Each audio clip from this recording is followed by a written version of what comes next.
Now, as we start to move to a little more of the business side of things, this next session, our good friends at Channel Factory have put together a session around how brand safety, suitability, and performance fit together, which is obviously at the end of the day, as a media buyer, or as a brand or an advertiser, you have to think about, if you're spending dollars online, what performance looks like. And so I want to invite Jenny Chau. This is the first time she's on our stage, but Channel Factory is a long partner. She's the Chief Solutions Officer at Channel Factory. Jenny, please come on up.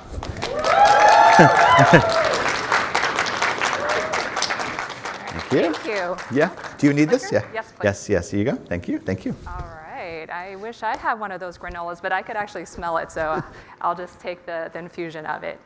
I think we're good to go. Thank you, everyone, for joining us today. Today, we're addressing the idea that brand safety, brand suitability, and performance are opposing forces. In reality, they can and should not be. For too long, advertisers have had to choose between protecting their brand or driving performance. But with smarter data, advanced technology, those trade-offs no longer exist. At Channel Factory, we're known for our contextual intelligence, making sure your brand appears in the right moment, in the right environment, with the right message. All right, let's talk about why it matters then. Why it matters. 67% of consumers, according to GetNext, will not buy a brand that has ran next to offensive content. That is a lot of wasted opportunity for our advertisers. In today's media landscape, brand safety and suitability are not optional. They are mandatory. They're must-haves. And with every impression, every placement, every content creator a brand chooses to align themselves with, it sends a signal. And when those signals are broken and they are wrong, trust is broken with the consumer.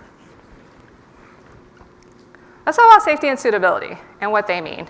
Brand safety is unmovable, it's fixed, it's all of these things up here. It's illegal activity, it's excessive, profane, sexual content. You all know what it is. We're at the Brand Safety Summit, all right? But what's brand suitability, though?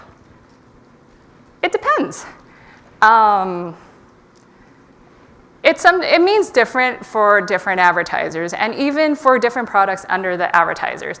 Brand suitability is about aligning next to the content that is going to have a positive impact on your brand and so that it is relevant. Let's take the CoComelon YouTube channel, for example. If I were a financial client, being next to CoComelon content is not going to drive leads. I don't know about you all, but my 5-year-old definitely does not need a credit card. She will buy so many Skittles. Not beneficial for a mom. But let's say you were Lego. Then maybe that makes more sense, but only if you were selling Duplo, which are like the bigger bricks that preschoolers play with. For those of you that are parents or remember playing them as a kid, that makes a lot of sense, right? To be next to CoComelon. It drives positive brand sentiment and want. But if you were Lego Ninjago or Technic like my 8-year-old was, this is not the content he is watching. Brand suitability is complex and it's multi-layer. And at Channel Factory, we relish in these nuances to drive brand's performance.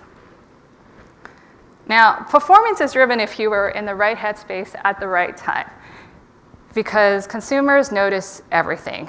GroupM ran a study, and 50% of consumers said they are less likely to align with a brand or buy from a brand that ran next to misaligned content. Last week, when I was watching the World Series, go Dodgers, it was my dinner time. It was about 5 o'clock, and I ate up those Daisy sour cream ads. I couldn't get enough of them. The way they put that perfect dollop of sour cream on top of the tacos, or the way they swirled it into tomato bisque, it looked amazing, and my head's been on soup season. My head has been on soup since the seasons has changed, right? They got me. And the next day, I went out and I got tacos because they got me at the right moment, at the right time. I was a converter. Brand suitability is a vibe, right? And that vibe drives performance. We ran a study with PwC where they evaluated 3 years of campaigns that we ran where we layered on our contextual tech on top of it. And the results were astounding. Our advertisers saw a 12% in cost savings on average, but more importantly, they saw 6 times the return of ad spend when we factor that in. right? And that's by aligning with the contextually relevant content for that brand, for that campaign, eliminating contextual wastage as a result, and then driving performance. One of our superpowers at Channel Factory is that we have 2 billion videos across 11 million channels that gives us a granular look at data and predictive performance, right? And being able to be next to the right content helps drive that. Let's take an auto brand, for example. If you were a luxury auto brand, you would want to be around content that is going to talk about quirky features in a car or doing a test drive on a car and then talking about that experience, right? Somebody like Doug Demare on YouTube, that is going to drive positive sentiment. What is not going to do it for a luxury auto tender is watching a video or being next to a video that is about how to do an oil change at home, right? Not necessarily your luxury auto audience. At Channel Factory, we built technology to understand context at scale, to match your brand message with moments that truly matter. Now, what about audiences? They are a key part to hitting the consumer. In the last 3 years, we partnered with Comscore to overlay their rich audience data over our contextual intelligence. And it's been so amazing to see the results that came out of it. We ran an AP test across other campaigns that didn't have Comscore layered on top. And when we together combined, we saw a significant increase in view-through rate and completion rate. And that's why today I'm really excited to share with you all that we have an exclusive partnership with Comscore, and they are the industry leader in audience for as far as the digital industry has been around.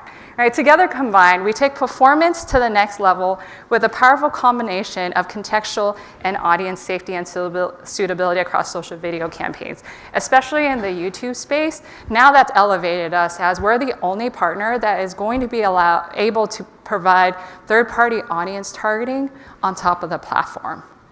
With that, I want to introduce Angela Rodriguez, who's going to join me on stage today to unpack how data and tech works.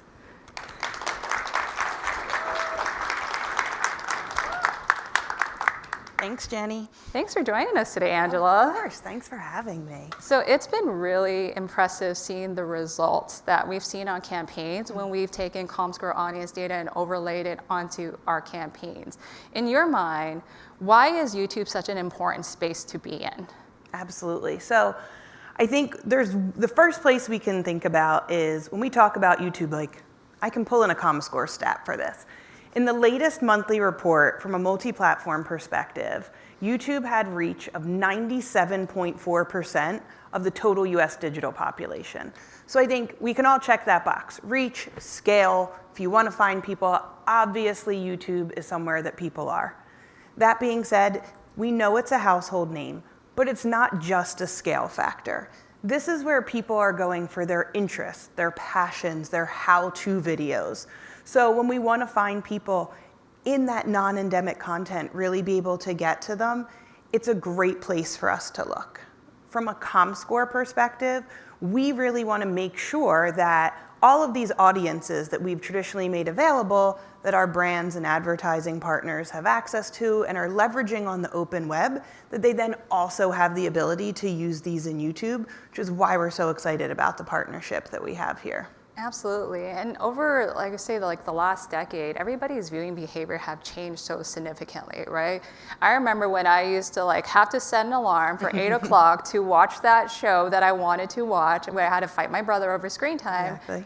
Watch that show and then sit through all the commercials and so that I could get to the end. But nowadays, with just content at our disposal, right, we can swap between platforms easily and get the content that we want. And that's why, having them both overlay just makes so much sense, because otherwise a user is going to skip us. Exactly. I mean, I think you're right. You mentioned your kids, and when we're at home, my kids don't understand live TV viewing, commercials.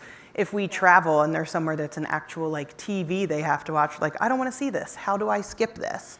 And I think about it from their perspective, and we're trying to explain it, and it's just like a blank stare back at us. Right. Like, okay, I'm gonna get distracted right now until my show's back on. Right. I've had to use so many times like, hey kids, this is how we have a house right now. Yeah. Mommy, this is what mommy does. Yeah. You're welcome. Let's watch this ad.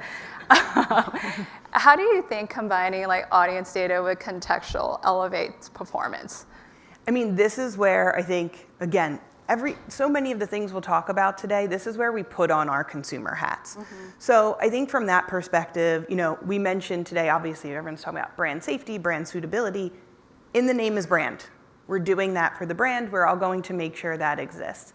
But when we look about this from a performance perspective, this is where we need to put our consumer hats on. And I can give you guys some examples from the past week where we say, why should these be combined? Now, there is a place for everything. This is not an either or within our industry. So when I think about things, if I'm on YouTube, a lot of the times, like we said, it's these how-to videos. How do I do this?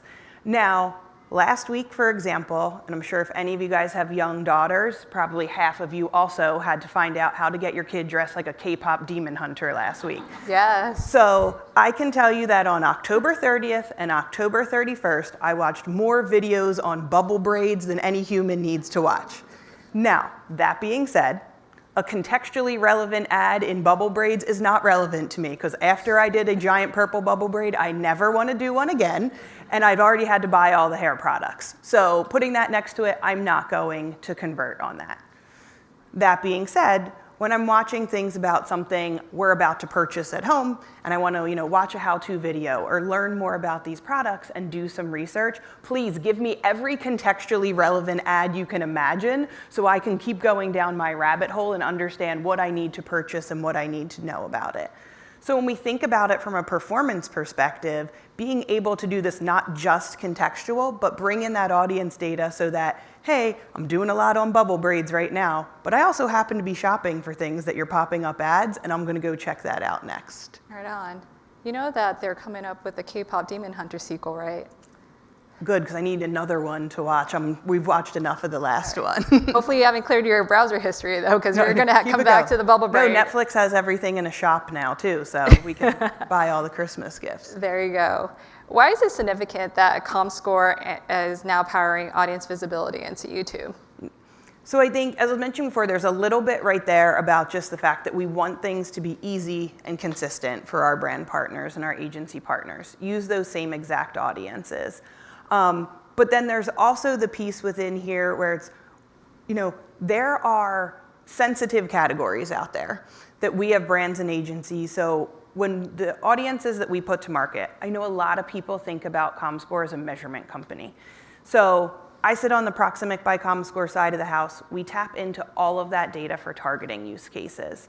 But keep in mind, we have really unique data sets within there. So what we want to be able to do is make sure that with that privacy lens, make sure that we can still enable audience targeting. So it's going to be data you're used to Comscore having, lots of media consumption, demographics, personas. But you can really start to think of us as an ID-free DMP because we have a number of data partners as well who are running their segments through our methodology. So people like Symphony Health, Polk for Automotive, TransUnion, AIQ.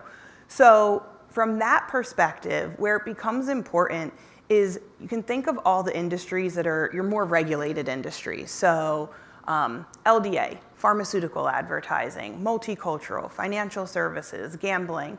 Those are places where we need to make sure we're still respecting consumer privacy, but that at the end of the day, we make sure there's still performance. So really think of them as, privacy-centric audience targeting, but proven to drive performance. So being able to do that on YouTube with Channel Factory at scale and making sure that, these are gonna work in the US with all these states that have privacy laws now. They're going to work globally. And you mentioned earlier the combining the audience and the contextual. We all know from years ago, it's not like in Europe, everyone was like, GDPR is here, we're only doing contextual and we're never doing anything else ever again. We need a way to bring both of those together, and that's what we're doing here. You make a really great point, just because if you navigate from like a global scale, within even like the US and all the different states and how every state has like different regulations and policies, it's a lot to keep up with, right, as an advertiser, let alone like us too, right? And YouTube does a great job, right? Google has a very like tight policy on how they're reviewing content and what is allowed and what type of certificates go with like certain sensitive categories. But I love the fact that there's also like an additional Comscore overlay now to help protect it further, right? It's almost like a double insurance to make sure that you're not outside of where you're supposed to play in. Exactly. And like you had the stats up there, and I know another one of the ones we did recently was like an 126% increase in ad interaction. So all these numbers we look at, like the consumers want something that's relevant. And even when there are things like these sensitive topics, like I always think about with the health conditions, like I get migraines. Trust me, when I have one, I'm probably trying to find every new migraine cure there is out there at the time. But I don't sit there the other 30 days of the month and look up migraine content. So let's make sure it's relevant, but also when I'm not consuming migraine content and I'm looking at bubble braid how-to videos, like show me things that are new solutions out there. I want to keep that in the back of my mind. Yeah, absolutely. For the data, so the data we presented highlights significant performance gains, such as 12% cost savings, 6 times ROAS when applying both precision targeting and contextual and audiences. From your perspective, what are the most common misconceptions or challenges brands face when trying to achieve this unified approach? All right, let's start with the misconception. So I think the first one is, we've alluded to this a little bit, we still have clients that are like, cool, audience, contextual, great, so you're just doing contextual. It's, let me go find an auto intender in auto content. We're like, nope, it's a step further than that. And then they're still like, great, so there's something contextual, and then you still use an ID to serve at the end of the day. We're like, nope. We've taken it out so that you can use this. So I think those are the places where, you know, in this room, we're using all the acronyms, we're talking about all of these things. But when we go and we talk to our partners, there's a lot of education in the process. From a challenges perspective, I think, and this is one of the places I get excited about how our clients can go into your UI and it's a one-stop shop. Because I think we've all have this analysis paralysis these days where you go into UIs and there's a million different data options and there's audience and there's contextual and there's attention and there's brand protection. And we know we all need to kind of, we end up in a check the box mentality of like, okay, I did it all. Right. And then at the end of the day, we're like, oh, it didn't perform because I layered 700 things into my campaign and I had a scale of 1 impression. We got that one person. Exactly, in found the Iowa. one person. And it's like, this is not gonna work. So being able to sit there and just, you know, overlay the filters, make it in one place, like, great, you're going to have contextual pieces, you're going to have audience pieces, and at the end of the day, make sure, you know, we don't have things next to inappropriate content, and then move on and have scale that's going to perform at the end of the day. Sure. So I got a fun one for you at the end. Okay. You said you love how-to videos, but what are some of your favorites that you watch when you're not doing purple bubble braid? Oh my gosh. I feel like everything when I'm sitting there now is like, I need to learn something that my kids brought up these days. 6, 7. Exactly, 6, 7, 41. Man. Okay, not favorite, but here's a fun one that we've been doing. So my husband is actually the soccer coach in our house. He coaches the high school team locally, so I adopt 20 teenage boys every fall, and that's an experience in and of itself. I imagine. But what happened this year was the local rec department knows our family knows soccer, so I got pulled in to coach my daughter's 8-year-old team. I was a goalie. I do not know the field, and I am not the one who teaches children in our house. I'm in rooms of adults. So I end up like, we've been Googling drills, and then we will end up on YouTube like, what is a drill for 8-year-olds on the soccer field? That is, so probably not a favorite, but a necessity. And then favorite side, I would say more on, I watch it, but I cannot do this myself, as you can tell today. Any of the stuff people doing, like phenomenal stuff on their nails, I'm like, I just want to see these crazy things people do. It's amazing. They've really like outdone themselves with how they've escalated the nail Exactly, industry, yeah. right? I don't have any charms basic, hanging, like one yeah. color. My daughter suggested I do rainbows. Like, honey, Try it, do it. I'm not there yet. I know. I'm too old to learn new things. Well, Angela, thank you so much for joining us today. This has been a great discussion. And audience, I leave you with this.